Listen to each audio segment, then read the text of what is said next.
पत्रकार हैं तथा पत्रकारिता के क्षेत्र में आपको 25 वर्षों का अनुभव है। आप एक सफल रेडियो ब्रॉडकास्टर भी हैं। आप आरजेएस सकारात्मक पत्रकारिता सकारात्मक भारत आंदोलन के राष्ट्रीय संयोजक हैं तथा वर्किंग जर्नलिस्ट ऑफ इंडिया के राष्ट्रीय प्रचार सचिव भी हैं। आपका हार्दिक स्वागत है महोदय, और मेरा आपसे आग्रह कि कृपा कर आप अपने अनुभवी वक्तव्य से हम सबको अनुग्रहित करें। श्री उदय कुमार मन्ना जी।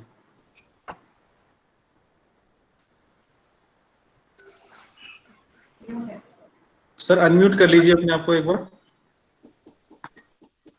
जी हाँ जी सर। आप सभी दिल्ली पब्लिक लाइब्रेरी के सभी तमाम अधिकारियों पदाधिकारियों जिनमें कि डॉक्टर रामशरण गौर साहब और महेश चंद्र शर्मा जी और सुभाष चंद्र कंखेरिया जी और हमारे साथ डॉक्टर श्रीराम परिहार जी वरिष्ठ साहित्यकार संपादक, आप सभी का हम अभिवादन करते हुए अपने उन सभी जो संगोष्ठी और वेबिनार के जो दर्शक हैं उनका भी अभिनंदन करता हूं, क्योंकि ये जो दिल्ली पब्लिक लाइब्रेरी ने विषय रखा है ये इस तरह के विषय, और जैसा कि महेश चंद्र शर्मा जी ने कहा कि ये प्रेरणा जो है वो डॉक्टर रामशरण गौड़ जी से मिलती है इस तरह की चीजों को।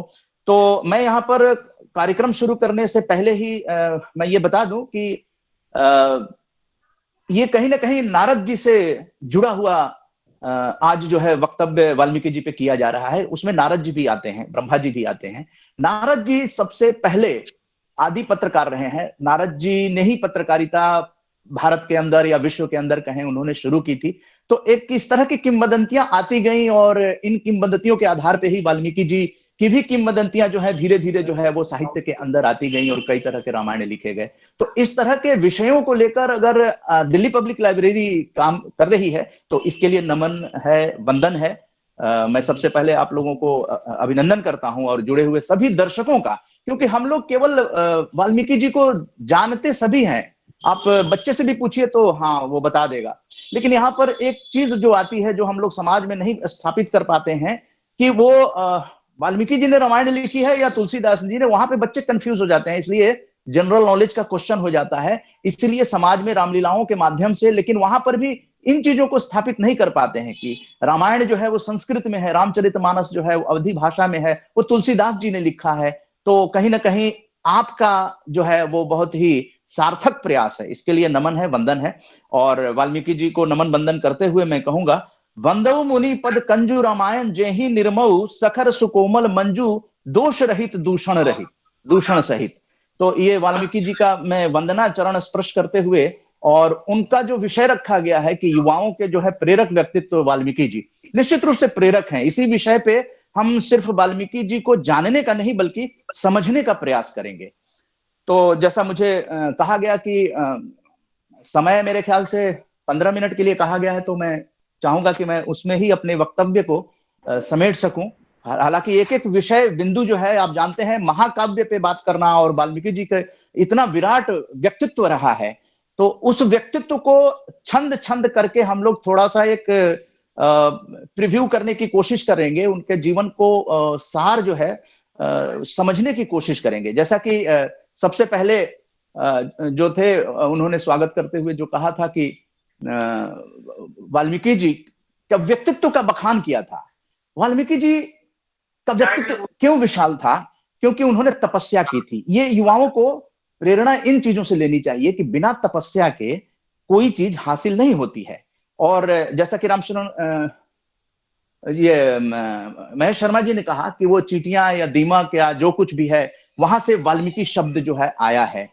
और इस तरह की तपस्या में लीन, ध्यान, योग, तो इस तरह के हमारे महापुरुष रहे हैं। यानी कि हम लोगों के पास बहुत सारे व्यक्तित्व जो हैं वो प्रेरणा देते हैं, लेकिन हम उनको जानने की जगह समझने का प्रयास करें। तो तपस्या करना विद्यार्थियों के लिए, युवा वर्ग के लिए जरूरी है कि जो वो काम कर रहे हैं वो उस कार्यों में अपना तन मन धन जो है वो पूर्ण रूप से आस्था के साथ करें। अगर रामायण का अध्ययन कर रहे हैं तो उसको पूरी आस्था के साथ करें, क्योंकि रामायण एक नहीं है, लेकिन आर्ष महाकाव्य जो है वो वाल्मीकि जी का ही कहा जाता है। और संस्कृत जो सभी भाषाओं की जननी है, तो इसलिए वो मानक, अगर रामायण है, अगर हमें मानक स्थापित करना है अपने अध्ययन में, तो रामायण की तरफ हमें जाना पड़ेगा। और इस महाकाव्य को वाल्मीकि जी ने लिखकर भारत पर बहुत बड़ा उपकार किया है। क्यों उपकार किया है कि हम आजादी के समय में अगर चर्चा करें आपको, तो आजादी के समय इस पूरे भारत को एक सूत्र में इसी रामायण के जो नायकत्व दिया महर्षि वाल्मीकि ने, वहां रामराज्य की कल्पना हुई। ये रामराज्य आपके संविधान में भी आ गया, कल्याण करने का। राम राज्य का मतलब है कि कल्याणकारी राज्य, हमारा जो राज्य है वो कल्याणकारी हो। तो ये हमें वाल्मीकि जी के उस दिव्य दर्शन के तरफ ले जाता है कि कितने महान हमारे भारत तो ऋषि मुनियों मनीषियों का देश रहा है। हमारे पास लेने के लिए बहुत कुछ है, बस यहां पर एक ही बिंदु है कि जहां हमें हर जगह की, चाहे देश हो या विदेश हो, उन महापुरुषों की जो सकारात्मक चीजें हैं उसको अपने अंदर समाहित करने की जरूरत है। और मेरी बातों से अगर आपको कोई चीज असहमत होते हैं तो कृपया आप मुझे लौटा देंगे, लेकिन अगर सहमत होंगे तो कम से कम इस बात की चर्चा अपने घरों में, अपने परिवारों में या अपने दोस्तों के साथ जरूर करें, अपने महापुरुषों के बारे में, जिसके भी आप, जो भी आपके प्रिय महापुरुष रहे हैं। तो कितने दयालु थे हमारे वाल्मीकि ऋषि, महर्षि वाल्मीकि कितने दयालु थे। वो एक पक्षी के प्रणय क्रीड़ा को, यानी कि प्रकृति को वो बड़े निहारते थे। और वहीं पे ये जो क्रोंच सारस है, वहां पर ये आ जाता है। जो संस्कृत का श्लोक जो आया वो पहले ही, जबकि पढ़े लिखे नहीं थे। आप ये समझिए कि बिना तपस्या के सरस्वती उनके जीव पे कैसे विराजमान हो गई होगी, और कैसे वो उन्होंने अनायास ही उनके मुख से जो है ये श्लोक निकल गया। तो मां निषाद प्रतिष्ठाम त्वगमः शाश्वितः समा यत् क्रोच मिथुनादेकम वधि काम मोहितम।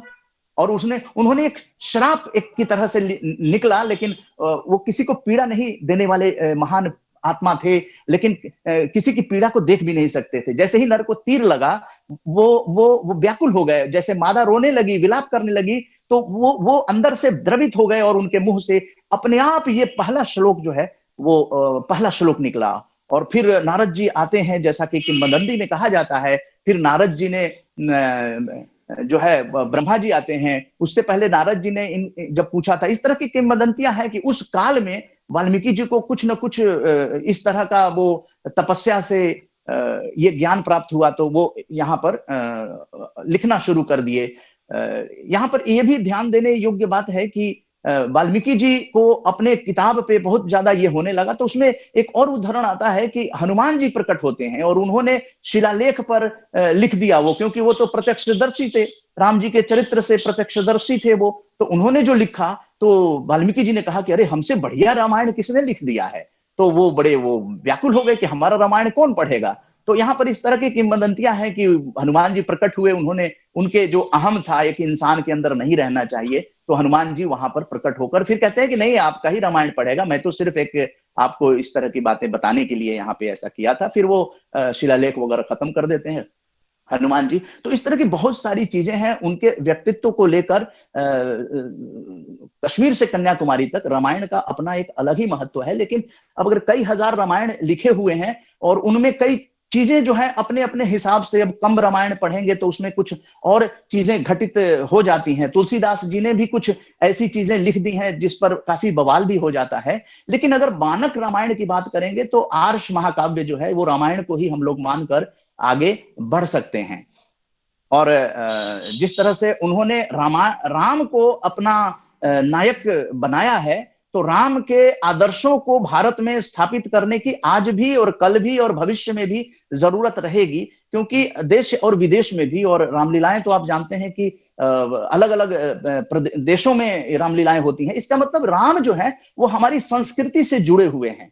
उस संस्कृति में जो चीज अच्छा है, जो चीज हमारे अपनाने लायक है, क्योंकि काल परिस्थितियों के हिसाब से चीजें बदलती रहती हैं। लेकिन आज के जमाने में वाल्मीकि जी के रामायण महाकाव्य से जो शिक्षा हमें लेनी चाहिए वो ये कि राम का जो आदर्श था वो पिता और पुत्र का जो होना चाहिए, प्रेम होना चाहिए, जो आज्ञाकारिता होनी चाहिए, वो राम हमें दिखाते हैं। भाई भाई के बीच, पति पत्नी के बीच में वो जो कुछ भी दिखा रहे हैं, उन सब चीजों से हमारा अगर नवयुवक प्रेरणा लेता है तो कहीं ना कहीं वाल्मीकि जी की उस रचना की तरफ हमारा ध्यान जाता है। और वहां पर जो आज जो सबसे ज्यादा नकारात्मकता है कि हम लोग किसी भी चीज का ना नकारात्मक पक्ष को पकड़कर उसको हेडलाइन बना देते हैं।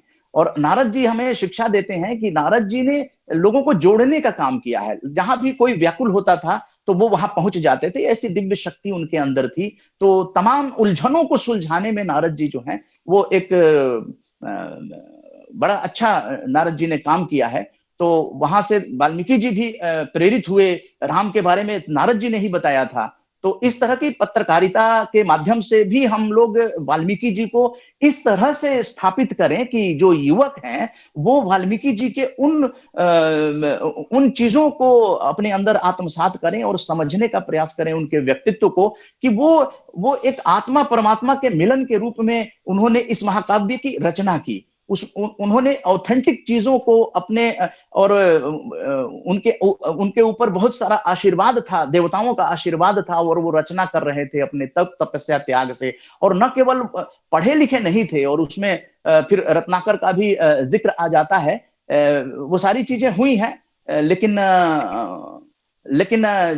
जिस तरह से उनका ज्ञान है, बिना पढ़े लिखे आदमी, जैसे कि हमारे गांवों में भी कई चीजें होती हैं कि गेहूं अच्छा है या खराब है तो पानी में डालकर किसान जो है पता कर लेता है। वो कोई पढ़ा लिखा किसान नहीं होता है, लेकिन उसको पता है कि ये गेहूं जो ऊपर आ गया ये खराब है, इसका रेट ये होगा, और जो नीचे डूब गया। तो उसी तरह से उन्होंने जो अध्ययन तपस्या किया, वो तपस्या के आधार पर उनको ज्ञान प्राप्त हुआ। नहीं तो रामायण में किस तरह से सूर्य और चंद्रमा के बारे में, नक्षत्र की स्थिति के बारे में, खगोल विज्ञान के बारे में वाल्मीकि जी को कैसे पता चलता। लेकिन बड़े बुजुर्गों को हम लोग देख सकते हैं, तो हम लोगों को मानना पड़ेगा कि वाल्मीकि जी उस जमाने के थे कि वो जमाना था, किताबों का जमाना नहीं था, कागज का जमाना नहीं था, ताम्रपत्र के पहले भी तो जमाना रहा है।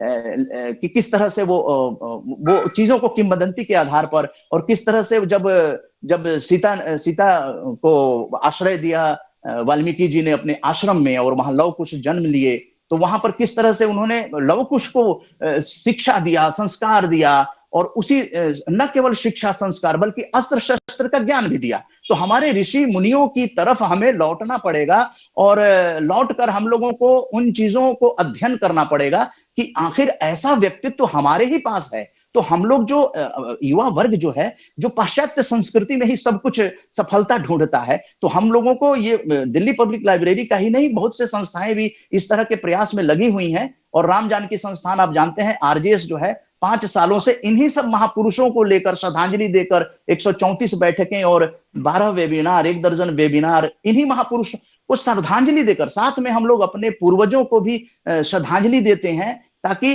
वो रिलेट कर सकें, अपने परिवारों से भी रिलेट कर सकें, और उन महापुरुषों से भी रिलेट कर सकें। तो वाल्मीकि जी को ये कहते हुए, श्रद्धांजलि देते हुए बड़ा ये लग रहा है कि देखो, हमारा युवा वर्ग जो है वाल्मीकि जी से शिक्षा कितना बड़ा ग्रहण कर सकता है, कि शस्त्र ही नहीं बल्कि अस्त्र के बारे में भी, शस्त्र के बारे में और अस्त्र के बारे में भी हमारे ऋषि मुनियों को ज्ञान था। वो लव कुश से रिफ्लेक्ट होता है कि किस तरह से श्री राम जी के जो अश्वमेघ था उसको 2 बालकों ने रोक दिया था, और इतने निपुण थे कि वो उनकी सेना भी कुछ नहीं कर पाई।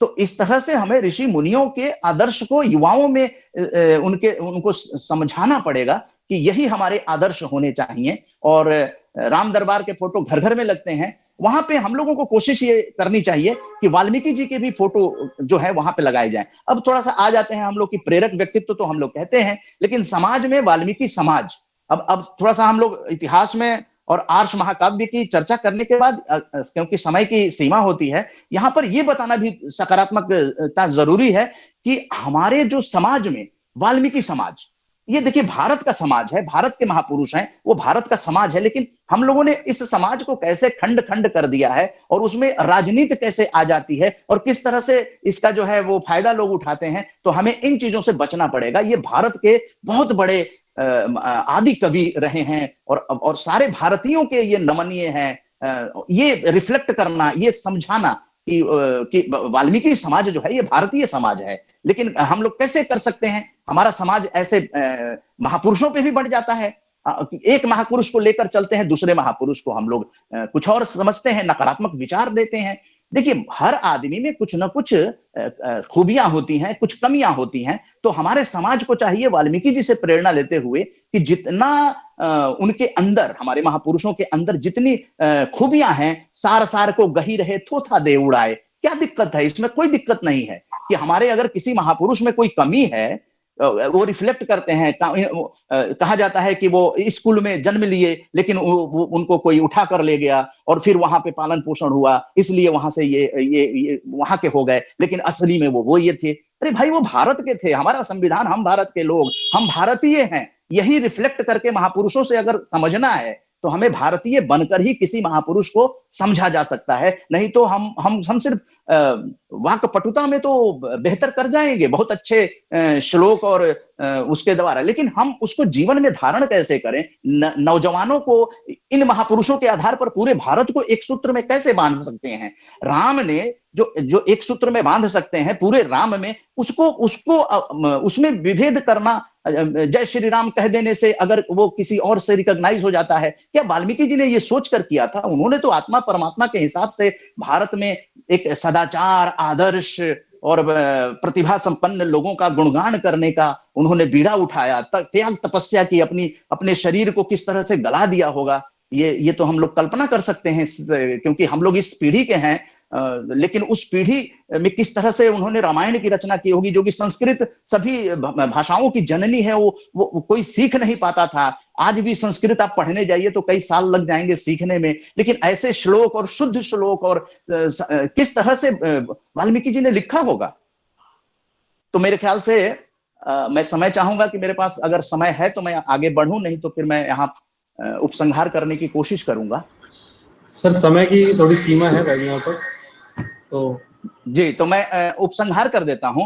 तो मेरे दिल्ली पब्लिक लाइब्रेरी के सभी पदाधिकारी, अधिकारी, कर्मचारी और जो भी दर्शक यहाँ पे जुड़े हुए हैं, देखिए, हम लोगों को भारत को एक सूत्र में बांधने की आज बहुत जरूरत है। हम अब अलग थलग नहीं रह सकते हैं। वसुधैव कुटुंबकम हम लोगों का ये स्वभाव रहा है, लेकिन हमें अपने भारत की जो भौगोलिक सीमा है उसके लिए अपने महापुरुषों को जब तक एक सूत्र में आप नहीं बांधेंगे, अपने भारतीय भाई बहनों को, एक भाई बहन कहने से विदेश में झंडा गाड़ के आ गए हमारे सन्यासी, हमारे स्वामी विवेकानंद जी। सिर्फ भाई बहन कहते ही तालियां इतनी बजने लगी हैं। तो हमारे भारतीय भाई बहन, हमारे भारतीय महापुरुष के रूप में अगर वाल्मीकि जी को हम लोग स्थापित करते हैं तो न केवल राम सबके प्रिय होंगे, बल्कि ये पूरा धरा जो है वो एक अलग ही अलख जगाएगा। और दिल्ली पब्लिक लाइब्रेरी के इस तरह के आयोजनों में हम दर्शक के रूप में भी आने के लिए व्याकुल।